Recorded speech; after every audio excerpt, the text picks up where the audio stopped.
The area in general is made up of a number of hamlets.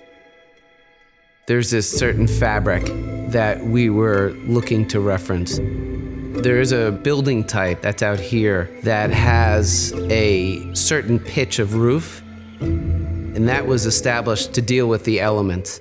It's called the salt box.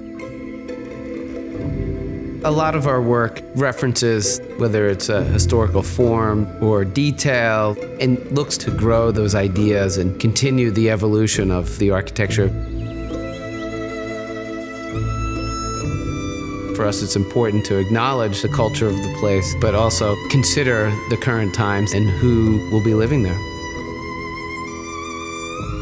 The client came to us with the desire to display a significant art collection and maintain views out to the landscape, but also protect the art from the sunlight. The clients have 2 grown children, and their goal was to have their kids visit. Therefore, the house was set up as 3 individual units that can operate separately, but also at the same time be together. And that would create that multi-generational community that they were looking to achieve.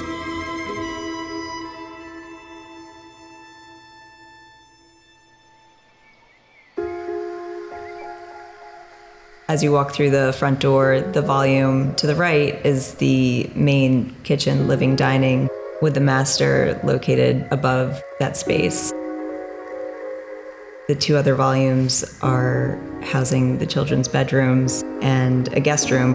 And as the children grow and have their own families, those guest rooms will turn into children's rooms. One of the unique spaces between the 2 children's volumes is what they call the art cube. It's a glassed cube where they can display various types of art, and the light is filtered with a wood screen on the outside.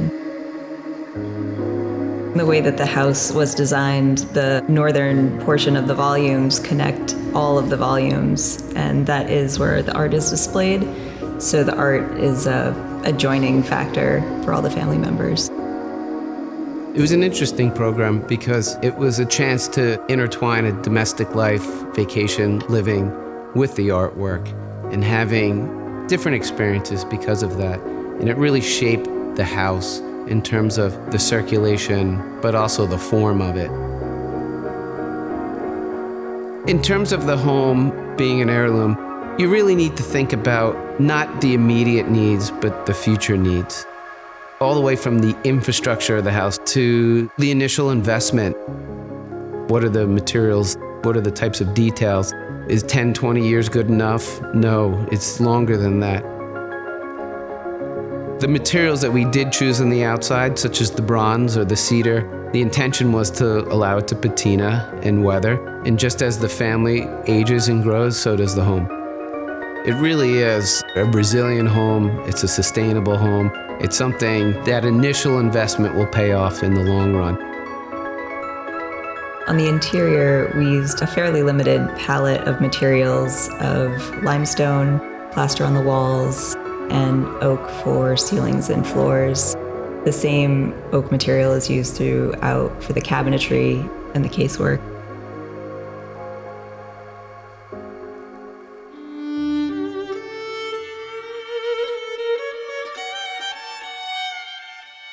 Using a limited palette, it helps unify the house and give it a cohesive feel.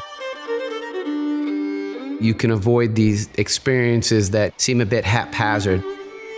When you're here, you want to be immersed in nature, looking out towards the views, focusing on the art, and not necessarily focusing on the architecture.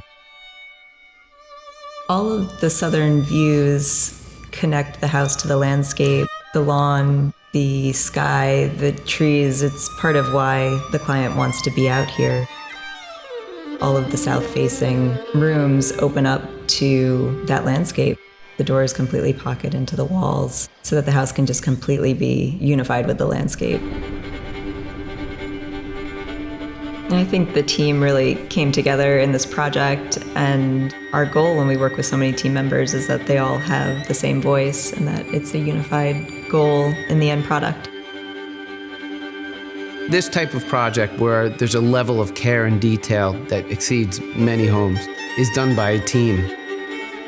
It's not just the team of the architects, it's having builders, craftsmen, vendors, all different consultants to be able to achieve something that we could not do individually. We merged together to form one voice instead of individual moments.